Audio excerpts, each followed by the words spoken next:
Hello दोस्तों, राधे राधे। आज आपका मेरी कहानी में स्वागत है। मैं आपके लिए लेकर आई हूँ एक नई कहानी और बड़ी ही दिलचस्प कहानी है। अगर आप पहली बार इस चैनल पर आए हैं तो चैनल को सब्सक्राइब कर लीजिए और वीडियो अच्छी लगे तो कमेंट में लाइक करना मत भूलिए। सैकड़ों वर्ष पहले की बात है। पहाड़ों और घने जंगलों से घिरा हुआ एक राज्य जिसका नाम था उदयगढ़। यह राज्य अपने वैभव, न्याय और शौर्य के लिए दूर दूर तक प्रसिद्ध था। इस राज्य की प्रजा सुखी थी, खेत लहराते थे, व्यापार फलता फूलता था और चारों ओर शांति का वातावरण था। इस राज्य पर शासन करते थे राजा सूर्य सिंह। राजा सूर्य सिंह वीर, पराक्रमी और न्यायप्रिय शासक थे। उन्होंने अपने जीवन में कई युद्ध लड़े थे, परंतु कभी भी अन्याय का साथ नहीं दिया। प्रजा उन्हें केवल राजा ही नहीं बल्कि पिता के समान मानती थी। कोई भी फरियादी खाली हाथ राजा के दरबार से नहीं लौटता था, लेकिन इस सम्मान और वैभव के बावजूद भी राजा सूर्य सिंह के जीवन में एक गहरा शून्य था। उनके महल में सब कुछ था, सोना, चांदी, रतन, आभूषण, नौकर, चाकर, परंतु नहीं थी तो केवल संतान। राजमहल के गलियारों में अक्सर रानी की उदास आंखें दिखाई देती थी। शिशु कक्ष वर्षों से सूना पड़ा था। रानी हर दिन दीप जलाकर ईश्वर से एक ही प्रार्थना करती थी कि हे प्रभु, यदि मुझसे कोई भूल हो गई हो तो मुझे क्षमा करें, परंतु मुझे भी माँ बनने का सौभाग्य दीजिए। राजा सूर्य सिंह बाहर से भले ही दृढ़ दिखाई देते थे, परंतु भीतर ही भीतर वह टूट चुके थे। कई रातें उन्होंने महल की छत पर अकेले बिताई, तारों की ओर देखते हुए सोचते रहते कि उनके बाद इस राज्य का क्या होगा। वर्षों की तपस्या और प्रार्थना के बाद एक दिन ईश्वर ने उनकी पुकार सुन ली। एक सुबह जब मंदिरों में शंखनाद हो रहा था और हवाओं में एक अलग सी पवित्रता घुली हुई थी, रानी ने एक तेजस्वी पुत्र को जन्म दिया। जैसे ही यह समाचार महल में पहुंचा तो पूरे उदयगढ़ में उत्सव का माहौल बन गया। ढोल नगाड़े बजने लगे, सड़कों पर फूल बिछाए गए, गरीबों को अन्न और वस्त्र दान में दिए गए, कारागार में बंद कैदियों को रिहा किया गया। राजा सूर्य सिंह ने जब अपने नवजात शिशु को पहली बार गोद में उठाया तो उनकी आंखें भर आई। वर्षों की प्रतीक्षा आज समाप्त हो चुकी थी। उन्होंने कांपते हाथों से बच्चे के माथे को चूमा और बोले, आज मेरा जीवन सफल हो गया। राजमहल में दिए जलाए गए।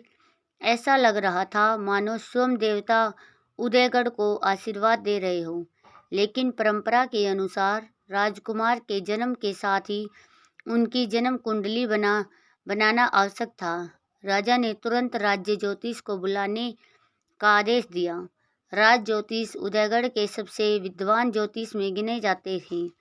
वर्षों का अनुभव, सैकड़ों भविष्यवाणियां, जिनमें से शायद ही कोई गलत साबित हुई हो। वह अपनी पोथी लेकर दरबार में उपस्थित हुआ। उसने राजकुमार की जन्म कुंडली बनाई, ग्रहों की स्थिति देखी, नक्षत्र की गणना की, लेकिन जैसे जैसे समय बीतता गया उसके चेहरे का रंग बदलता गया। कभी वह अपना पसीना पोंछता, कभी बार बार पोथी के पन्ने उलटने लगता। राजा सूर्य सिंह यह सब देख रहे थे। काफी देर बीत जाने के बाद जब ज्योतिष ने कुछ नहीं कहा तो राजा की बेचैनी बढ़ने लगी। राजा ने गंभीर स्वर में कहा, आचार्य, साफ साफ बताइए, मेरे पुत्र के भाग्य में क्या लिखा है। ज्योतिष ने सिर झुका लिया और कहा, महाराज, एक भयंकर संकट है। दरबार में सन्नाटा छा गया। राजा ने संयम रखते हुए पूछा, कैसा संकट। ज्योतिष की आवाज कांपने लगी, महाराज, आपके पुत्र के जीवन में पहला संकट तो यह है कि वह एक दिन उसे शेर खा जाएगा। रानी के मुंह से चीख निकल गई। दरबारियों के चेहरे पीले पड़ गए। राजा सूर्य सिंह कुछ पल के लिए स्तब्ध रह गई। फिर उन्होंने अपने आप को संभाला और पूछा, दूसरा संकट कौन सा है? ज्योतिष ने गहरी सांस ली, मानो उसे शब्द मुंह से निकलने में भी डर लग रहे हो। वह बोला, यदि वह शेर से बच भी गया तो वही पुत्र आपके प्राण ले लेगा। यह सुनते ही राज दरबार में जैसे समय थम गया। रानी बेहोश होकर गिर पड़ी।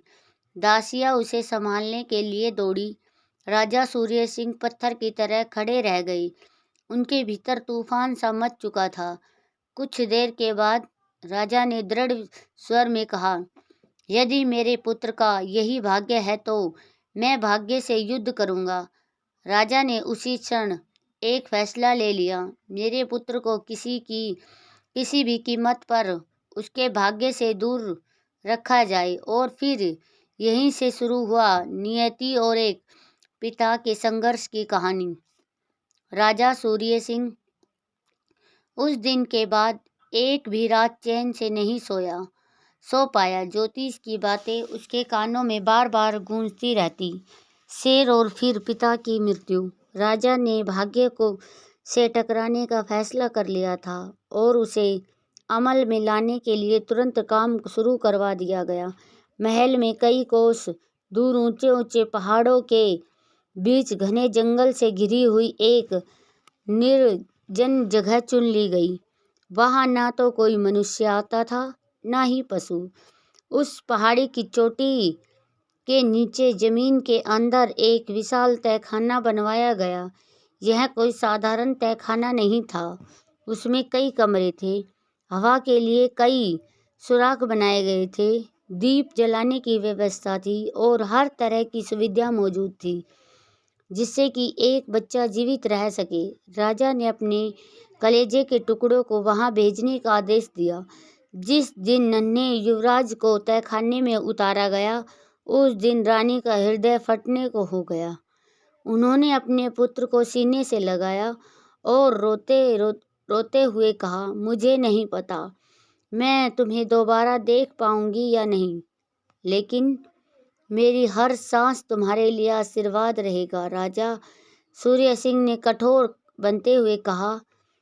वह दृश्य देखकर तुरंत भीतर से वह भी टूट चुका था। राजकुमार को एक आया के साथ रखा गया था। वह स्त्री जिसने अपने जीवन में कई राजकुमारों को पाला था, उसने ही उस अंधेरे संसार में माँ और पिता दोनों की कमी को पूरा किया। युवराज धीरे धीरे बड़ा होने लगा, परंतु उसकी दुनिया बहुत ही छोटी सी थी। वह कभी सूरज की रोशनी को नहीं देख पाया। चांद क्या होता है उसे नहीं पता था। उसे तो बस इतना मालूम था कि ऊपर कहीं एक और दुनिया है जहाँ से कभी कभी एक आदमी आता है जो उसे गोद में उठाकर बहुत ही प्यार करता है। हर महीने एक बार गुप्त द्वार से राजा वहाँ पर आते सीढ़ी लगाई जाती। राजा नीचे उतरता, युवराज दौड़ कर आया के पीछे छिप जाता और फिर झिझकते हुए बाहर निकलता। राजा उसे गोद में उठाते, उसके सिर पर प्यार से हाथ फेरते और पूछते, मेरे बेटे तुम ठीक हो? युवराज मासूमियत से पूछता, आप कौन हैं और मैं बाहर क्यों नहीं जा सकता? राजा के पास इस बात का कोई जवाब न था। वो बस उसे सीने से लगाकर कहता, एक दिन सब ठीक हो जाएगा। फिर भारी मन से वह महल वापस लौट जाता। जैसे जैसे युवराज बड़ा हुआ, उसके मन में सवाल भी बढ़ने लगे थे। वह आया से पूछता, आया क्या दुनिया बस यही है? आया उसे कहानियाँ सुनाती, राजाओं की, जंगलों की, नदियों की, सूरज की। युवराज आंखें बंद करके सबकी कल्पना करता। उसे लगता शायद सूरज भी किसी दीपक जैसा ही होता होगा। कभी कभी वह अंधेरे से डर कर रोने लगता। आया उसे सीने से लगाकर कहती, डर मत मेरे बच्चे, ईश्वर हर जगह पर है और यहाँ पर भी समय बीतता गया। युवराज अब 6 वर्ष का हो चुका था। एक दिन पहाड़ों से उस इलाके में शिकारियों की एक टोली आ पहुंची। वे कई दिनों से एक आदमखोर शेर का पीछा कर रहे थे। शेर घायल था, भूखा था और जान बचाने के लिए भाग रहा था। भागते भागते वह उसी पहाड़ के ऊपर आ पहुंचा जहां झाड़ियों के नीचे तहखाने का द्वार छिपा हुआ था। शेर झाड़ियों में घुसा और उसका भारी शरीर तहखाने के द्वार पर जा गिरा। पुराना द्वार टूट गया। अगले ही क्षण शेर तहखाने के भीतर जा गिरा। आया ने जैसे ही शेर की दहाड़ सुनी, उसके प्राण सूख गए। हे भगवान! उसकी चीख निकल गई। युवराज डर के मारे वहीं पर खड़ा रह गया। उसने पहली बार इतना भयानक जीव देखा था। शेर की आंखें आग की तरह चमक रही थी। वह भूखा था। युवराज की ओर बढ़ते हुए शेर को देखकर आया युवराज के सामने आ खड़ी हुई। वह चिल्लाई, नहीं! युवराज डर के मारे बेहोश होकर जमीन पर गिर पड़ा। शेर ने आया पर हमला कर दिया। उसी समय ऊपर से शिकारियों की आवाज आने लगी। उन्होंने तहखाने में शेर को देखा। तीरों से, भालों से की बारिश कर दी। कुछ ही देर में शेर ढेर हो गया। शिकारी जब नीचे उतरे तो उन्होंने देखा एक आलीशान तहखाना, कीमती सामान और बेहोश बच्चा। आया मर चुकी थी। शिकारियों ने समझा कि बच्चा भी मर गया होगा, लेकिन जब उन्होंने उसकी सांस चलती देखी तो उनमें से एक ने कहा, इसे भी साथ ले चलो। उन्हें नहीं पता था कि वे किसे उठा रहे हैं। और फिर इस तरह वह नन्हा युवराज अपने पिता से, अपने राज्य से और अपने भाग्य से और भी दूर चला गया। वे शिकारी असल में लुटेरे थे। पहाड़ों में रहते थे। शिकार और लूटने से उनका जीवन चलता था। उन्हीं के बीच में युवराज अब बड़ा होने लगा। उसका असली नाम कोई नहीं जानता था। वे उसे सूर्य पुत्र कहकर बुलाने लगे। अब उसकी दुनिया बदल चुकी थी। सूर्यपुत्र अब पहाड़ों में रहने वाला एक मासूम बालक नहीं रह गया था। समय बीतता गया और वही बच्चा एक मजबूत, साहसी और बहादुर नौजवान बन चुका था। उसकी आंखों में एक अजीब सी गहराई थी, जैसे उसने बहुत कुछ देखा हो, बहुत कुछ सहा हो। लुटेरों के बीच में रहते हुए उसने शिकार करना सीखा, तलवार और तीर चलाना सीखा और सबसे बढ़कर सीखा जिंदा रहने के लिए कठोर बनना। लेकिन उसके मन के किसी कोने में अब भी एक सवाल था, मैं कौन हूँ? मैं जमीन के नीचे क्यों रहता था? एक दिन सूर्यपुत्र की मुलाकात एक अजीब आदमी से हुई। वो आदमी खुद को एक खोजी कहता था, खजानों की तलाश करने वाला। उसने सूर्यपुत्र से पूछा, तुम कहाँ से आए हो? सूर्यपुत्र ने जवाब दिया, जमीन के नीचे से। यह सुनकर खोजी की आंखों में चमक आ गई।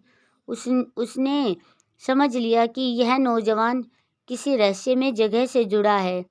खोजी ने कहा, मेरे साथ चलो। हम दोनों मिलकर एक ऐसा खजाना खोजेंगे कि सारी उम्र हमें मेहनत नहीं करनी पड़ेगी। सूर्यपुत्र उसके साथ चल दिया।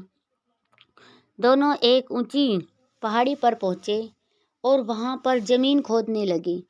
एक बड़ा पत्थर निकला। पत्थर हटाया गया। नीचे एक गहरा कुआं दिखाई दिया जो कि सूखा हुआ था।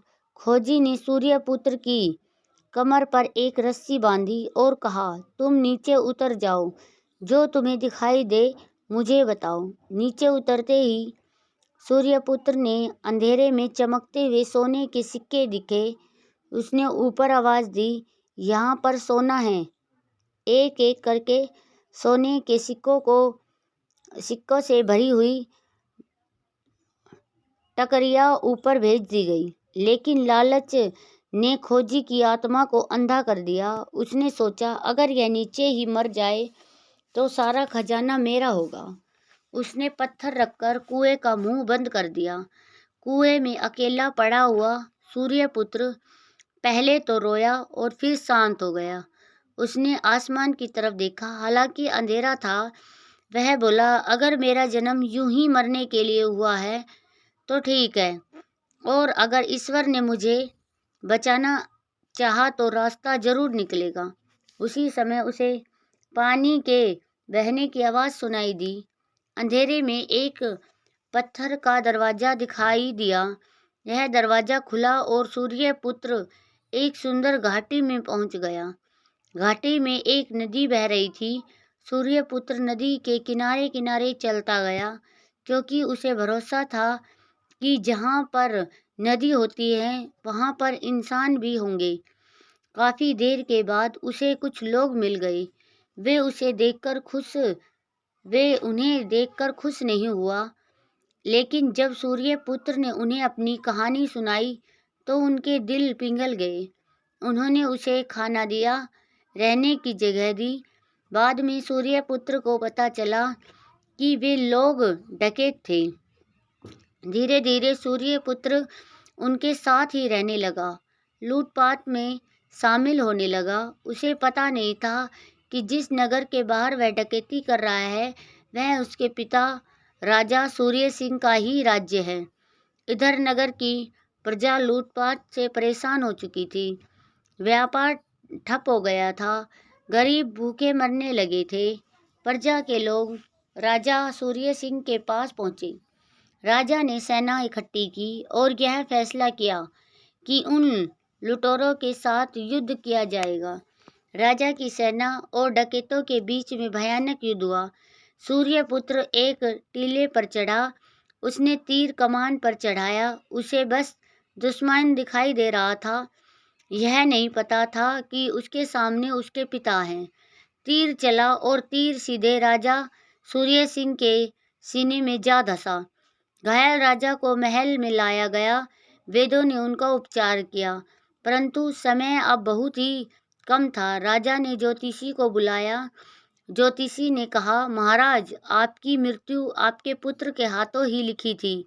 वह जीवित है और उन्हीं डकैतों में शामिल है। राजा ने आदेश दिया, सभी पकड़े गए डकैतों को मेरे सामने लाया जाए। डकैतों के सामने राजा ने पूछा, किसके तीर से मैं घायल हुआ हूँ? एक डकैत आगे बढ़ा और सूर्यपुत्र की ओर इशारा किया। राजा ने उससे पूछा, तुम्हारा नाम क्या है? नौजवान बोला, लोग मुझे सूर्यपुत्र कहते हैं। मुझे बस इतना याद है कि मैं बचपन में एक तहखाने में रहता था और मेरे साथ मेरी आया थी। फिर एक दिन शेर आया। राजा की आंखों से आंसू बहने निकले।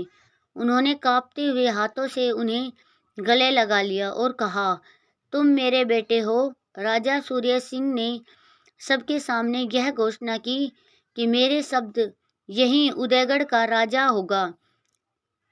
मेरे मरने के बाद यही उदयगढ़ का राजा हो। डकैतों को छोड़ दिया जाए। शर्त यह थी कि वह फिर कभी लूटपाट नहीं करेंगे। अगली सुबह राजा सूर्य सिंह के प्राण निकल गए। सूर्यपुत्र का राज तिलक हुआ। वही बालक जो अभी अंधेरे तहखाने में पला था, राजा आज सिंहासन पर बैठा हुआ था। उसने प्रजा से वादा किया, मैं एक ऐसा राजा बनूंगा जिससे किसी पिता को भाग्य से न लड़ना पड़े। और इस तरह से नियति का चक्र पूरा हुआ। राजगद्दी पर बैठने के बाद नया राजा भी अपने पिता की तरह बहुत ही न्यायप्रिय और परोपकारी था। इसके अलावा वह साधु, सन्यासियों और तपस्वियों का बड़ा ही आदर करता था। राजा की ख्याति के बारे में सुनकर अक्सर ही साधु संत उनके दरबार में आते रहते और राजा उनका अतिथि सत्कार करता, साथ ही दान दक्षिणा देकर उन्हें विदा करता। एक बार की बात है, नगर में एक तपस्वी आया हुआ था। वो दाल भात न खाकर केवल कच्चे धान पर ही जीता था। उस तपस्वी के चर्चे पूरे नगर में होने लगे। दूर दूर से उसके दर्शन करने के लिए लोग आने लगे। तपस्वी की इस प्रसिद्धि को देखते हुए नगर के सेठ मणिचंद ने उस तपस्वी के लिए ठहरने की व्यवस्था की। उसके लिए एक भवन बनवाया। अब लोग तपस्वी के दर्शन करने आते, उसके प्रवचन सुनते और कुछ लोग दान के रूप में उसे सोने की असरफियाँ भी दे जाते थे। लोगों की नज़रों में वह तपस्वी बहुत ही त्यागी और धर्मात्मा था, परंतु असल में वह तपस्वी बहुत ही कंजूस प्रवृत्ति का था। उसमें धन को इकट्ठा करने की लालसा रहती थी। लोगों के द्वारा दी गई असरफियों को वह अपने पास जमा करता रहता और जब उसके पास 1000 असरफियाँ इकट्ठी हो गई तो उन असरफियों को उसने मिट्टी के एक कलश में डाला और जंगल की ओर चल दिया। जंगल में उसने एक पेड़ के नीचे उस धन को गाड़ दिया, क्योंकि तपस्वी को भय था कि अगर वह धन को अपने पास रखेगा तो धन चोरी हो सकता है। अपने धन को जंगल में गाड़ने के बाद भी तपस्वी के मन में संतोष नहीं हुआ। उसे अक्सर यह डर लगा रहता कि कहीं उसका धन कोई चुरा ना ले जाए। इसलिए वह हर रोज जंगल में यह देखने के लिए जाता कि उसका धन अपनी जगह पर सुरक्षित है या नहीं, उसे किसी ने चोरी तो नहीं कर लिया। एक दिन की बात है, जब वह जंगल में गया तो उसने देखा कि जिस जगह पर उसने धन को छुपाया था वहां पर धन अब नहीं था। धन से भरे हुए उस कलश को कोई चुरा ले गया है। यह देखकर तपस्वी की आंखों के आगे अंधेरा सा छा गया। उसने फैसला कर लिया कि वह गंगा नदी के तट पर अन्न जल का त्याग करके अपनी जान दे देगा। यह बात एक नगर सेठ मणिचंद और अन्य लोगों तक पहुंची तो वे सब उस तपस्वी के पास आए। सेठ ने तपस्वी को समझाते हुए कहा, तपस्वी, देवता धन के जाने पर मृत्यु के बारे में सोचना ठीक नहीं है। धन दौलत तो धूप छांव के समान है, इसलिए धन के लिए इतना दुखी होना उचित नहीं है। परंतु तपस्वी पर इन बातों का कोई असर न हुआ। वह अपनी बात पर ही अड़ रहा था। उसने अपना कमंडल उठाया और गंगा नदी के तट की ओर चल दिया। चलते यह बात राजा के कानों तक पहुंची। वह साधु संतों का बहुत ही सम्मान करता था। उसे यह बात बिल्कुल भी मंजूर नहीं थी कि उसके नगर में कोई तपस्वी जान देने पर उतारू हो जाए।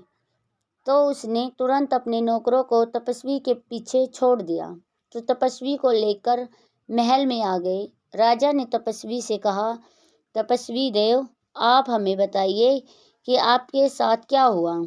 हम आपको न्याय दिलवाने में पूरी सहायता करेंगे। तपस्वी बोला, राजन, मैंने आपके न्याय की चर्चा खूब सुनी है। मैंने सुना है कि आपकी नज़रों में कोई भी अपराधी बच नहीं सकता। अब आपने मुझे बुला ही लिया है तो सुनिए। मेरा इकट्ठा किया हुआ धन आपके ही राज्य से चोरी हो चुका है। इसके बाद तपस्वी ने सारी बात राजा को बता दी। सारी कहानी सुनकर राजा ने तपस्वी से पूछा, तपस्वी महाराज, आपके यहाँ जहाँ पर धन को दबाया था, क्या वहाँ पर कोई निशान था या नहीं? निशानी थी? उस जगह की कोई पहचान थी? तपस्वी ने कहा, हाँ महाराज, मैंने उस दिन जंगल में लगे हुए एक छोटे से नागबाला के पेड़ के नीचे दबाया था। वह नागबाला पेड़ जंगल में बहुत ही दुर्लभ होते हैं। जंगल में इस तरह के पेड़ बहुत ही कम मात्रा में होते हैं, इसलिए मैंने ऐसे पेड़ को चुना और उसकी जड़ में अपने धन का कलश दबा दिया। नागबाला पेड़ का नाम सुनते ही राजा का माथा ठनका। असल में उस पेड़ की लकड़ी और उसके पत्तों में औषधि गुण होते थे, जो कई तरह की औषधियाँ बनाने के लिए प्रयोग किए जाते थे। और फिर राजा ने कहा, आप धीरज रखिए, मैं स्वयं उस स्थान की खोज करके आपका धन वापस दिलवाऊंगा। आप प्राण त्यागने का विचार छोड़ दीजिए। इस तरह से समझा बुझाकर राजा ने तपस्वी को विदा किया। इसके बाद राजा एकांत में सोचने लगा। नागबाला पेड़ एक ऐसा पेड़ है जिसमें औषधीय गुण होते हैं और यह जंगल में बहुत ही कम मात्रा में होता है। इस तरह से सोच विचार करते हुए राजा के मन में एक योजना आई। वह सीधा अपने शयन कक्ष में जाकर पलंग पर लेट गया और सिर दर्द का बहाना करने लगा। राजा को सिर दर्द होने की सूचना पाकर नगर के वैद्यों का महल में आना शुरू हो गया। वेद एक के बाद करके एक करके आते और अपना अपना उपचार करके चले जाते। राजा हर एक वेद से एकांत में यही प्रश्न पूछता कि नगर में आजकल किस प्रकार की बीमारी का प्रकोप है और आपने किस बीमारी की कौन सी दवा दी। वेद भी राजा के सवालों का जवाब देते और चले जाते। इस तरह से एक वेद ने राजा को बताया कि मेरा एक रोगी जिसका नाम विश्वनाथ है, 2 दिन से उसका मानसिक संतुलन ठीक नहीं था। उसकी हालत काफ़ी खराब थी। मैंने उसे नागबाला की बूटी खाने के लिए कहा था। यह सुनकर राजा के चेहरे पर मुस्कान सी आ गई। उसने विश्वनाथ के नाम से के उस व्यापारी को आदेश देकर भेजकर महल में बुलवाया। राजा ने व्यापारी से पूछा कि तुमने वेद की दवाई बताई हुई नागबाला बूटी खाई या नहीं? अगर तुमने खाई तो उसका पेड़ तुम्हें कहाँ मिला? व्यापारी हाथ जोड़कर कहने लगा, महाराज, मेरा नौकर जंगल में जाकर नागबाला बूटी लेकर आया था। मैंने वह खाई और अब मैं अच्छा महसूस कर रहा हूँ। राजा ने उसे आज्ञा दी कि उस नौकर को मेरे सामने पेश किया जाए। राजा के सैनिक दौड़े और नौकर को राजा के सामने हाजिर कर दिया। राजा को पूरा विश्वास था कि हो ना हो वह नौकर ही चोर है जिसने तपस्वी की मुद्राएं चुराई हैं, क्योंकि तपस्वी नागबाला पेड़ के नीचे ही अपना कलश दबाकर आया था और नौकर भी इसी पेड़ की औषधि लेकर आया था।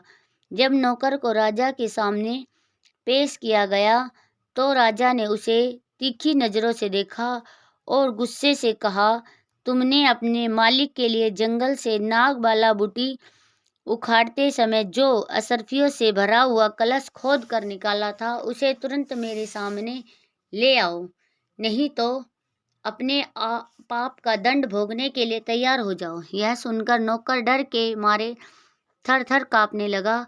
उसे समझ में आ गया कि उसकी पोल खुल चुकी है और अब वह बच नहीं सकता। वह कहने लगा, महाराज, मैंने ही यह अपराध किया है।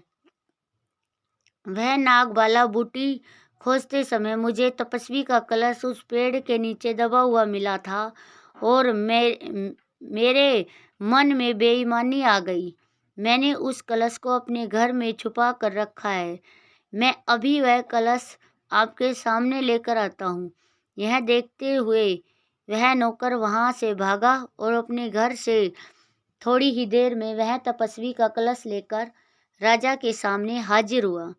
राजा ने तपस्वी को उसका कलश दिया और नौकर को चेतावनी देकर छोड़ दिया कि वह तुम्हारी पहली गलती थी, इसलिए तुम्हें माफ़ किया जाता है, परंतु अगर तुमने फिर से ऐसी चोरी की वारदात की तो तुम्हें हमेशा के लिए कारागार में डाल दिया जाएगा।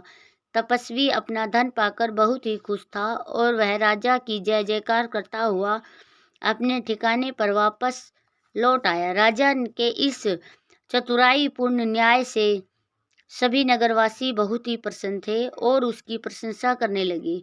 इस तरह से राजा ने यह सिद्ध कर दिया कि न्याय करने के मामले में उसका कोई सानी नहीं है। समय बीतने के साथ साथ राजा ने अपने ही पड़ोस के राज्य की एक सुंदर सी राजकुमारी के साथ विवाह किया और एक सुखमय जीवन बिताने लगे। सारे राज्य की प्रजा यही कहती थी कि यह राजा भी अपने पिता की ही तरह शौर्यवान और न्यायप्रिय है। अगली कई सालों तक उसने उस राज्य पर राज्य किया और अपनी प्रजा की सेवा की। दोस्तों, मुझे उम्मीद है कि आपको यह कहानी पसंद आई होगी। तो वीडियो को लाइक कीजिए और साथ ही अच्छे अच्छे कमेंट करना न भूलिए। कमेंट बॉक्स में अपना नाम, अपने शहर का नाम ज़रूर लिखें और अंत में हमारे साथ बोले राधे राधे।